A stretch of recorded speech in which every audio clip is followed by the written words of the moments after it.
All right, let's keep it going. Our next roaster is so incensed by the decision to overturn Roe v. Wade. She's dedicated her entire set tonight to roasting the Supreme Court. She's coming to us live from the parking lot of a Morton Steakhouse in Bethesda, Maryland, where Brett Kavanaugh may have to skip dessert. Please give it up for Tess Rafferty. Hey, thank you.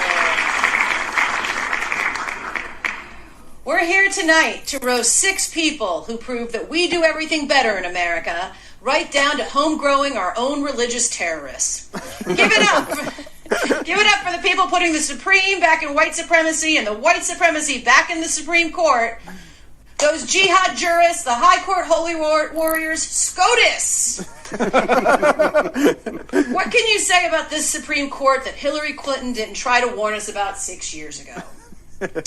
Justices Kagan, Sotomayor, and Jackson couldn't make it tonight because no one has a beef with them.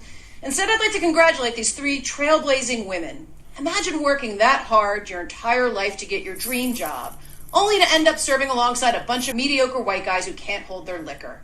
It must be what Kate McKinnon felt like on SNL. Of course, mediocre is not just for white guys anymore. You shattered that glass ceiling, didn't you, Amy Coney Barrett? You are so unqualified to be there. When you got nominated, everyone was like, who'd she fuck to get this job? Turns out it was us. Amy belongs to a Christian cult called People of Praise that believes it's better to be born a boy, and if you're unfortunate enough to be a girl, you shouldn't emasculate men by being smarter than them in conversation. I belong to a similar cult called Show Business. Speaking of show business, let's talk about the Louis C.K. of the bench, Harvey Weinstein in the other kind of robe, Brett Kavanaugh. Brett, you like beer. Unfortunately, the feeling is not mutual. Beer hasn't had such a problematic spokesperson since Adolf Coors. I don't want to say nobody likes you, Brett, but you get protested everywhere. There was a rally against you at your alma mater. You were booed out of a D.C. steakhouse. Your own neighbors protested you. Luckily, nothing makes you feel more at home than forcing yourself on people who say no to you. Remember, Brett doesn't just hold down women and cover their mouths. He also likes to take his dick out. And that's just when he treats Alito to dinner. Where are you, Sam? Oh, there you are, using the rosary as anal beads again. Sam, in your opinion, taking away the rights of women, you cited a British judge from the 1640s who sentenced women to death for being witches. Which is fine, because when you get cancer, we've asked your doctor to cite a medical book from the same era. Enjoy the leeches. That is if you can get your insurance company to pay for them after you kill the ACA. Seriously, Alito, what the fuck are you thinking?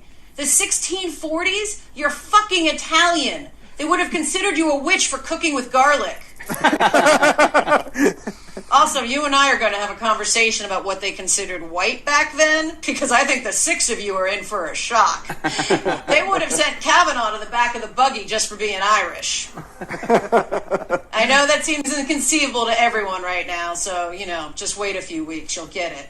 No, really, we'll all get it. Gorsuch, you despicable, bland, pasty motherfucker, you know what I'm talking about. You're so white, your wife is a champion British equestrian. No, it's true, seriously, Gorsuch's wife rides horses. So it's easy for him to outlaw abortion when his wife has a mobile clinic between her legs. If she gets knocked up, all she has to do is get thrown from her horse. Of course, it's already been outlawed in Mississippi, Ohio, and Texas. Gorsuch is a reminder to never trust anyone from Colorado. They seem like a bunch of cool stoner snowboarders until they show you their underground gun bunker. Sure, they like shredding the half pipe, but then they go back to the compound where their leader's been keeping teenage runaways chained in order to repopulate the race. Colorado is proof that just because their militia has a jam band doesn't mean they're liberal. Thank you. The part where I roast Colorado is now over. Gorsuch, you want to tell me what I can do with my body, but according to the opinion you wrote in the Hobby Lobby case, you don't even understand how a woman's body works. The only one not shocked by this is Mrs. Gorsuch. You think the birth control pill destroys a fertilized egg, you goddamn idiot. The pill stops ovulation. There is no egg. Let me try to put this in terms you fascists can understand. Fertilization is like when the Senate votes on a Supreme Court nomination. Mitch McConnell is the pill, and Merrick Garland is the egg. You fuckers have the nerve to call yourselves Christians. If Jesus saw you coming down the street, he'd pretend to be on his phone. He'd get away from you so fast you'd be wholly ghosted. Jesus would look at you like Paul Hollywood looks at a signature bake fail on British Bake Off. How did you read these instructions and end up with this? If you six had been at the Last Supper, Jesus would have moved up his crucifixion. He would have been like, hey, Pilate, any way you can get me out of this? Last time I passed the blood of Christ around, Kavanaugh chugged the whole thing, and that was with Thomas's pubic hair on it. Oh, yes, 30 years ago, Clarence Thomas, you were just a new justice known for sexually harassing Anita Hill. Now you're the longest-serving justice known for having a wife who tried to overthrow the government. Look how far you've come. I look around at you six, baffled that you're allowed to take away the rights of 7 million. No one elected you. No one likes you. If this were succession, it'd be like Cousin Greg was in charge. But here's the good news for you six. History will remember you. Because history will remembers terrible, awful human beings. You will be so reviled, Germany will outlaw any mention of you.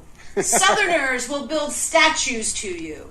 Clarence's wife will conspire to make you president. And Joe Rogan will have you as a guest on his podcast. Thank you. That's my time. Hey. Wow. I hope Brett Kavanaugh cracks open a couple of brewskis and somehow hears that. And bonus points if he listens to it with squee.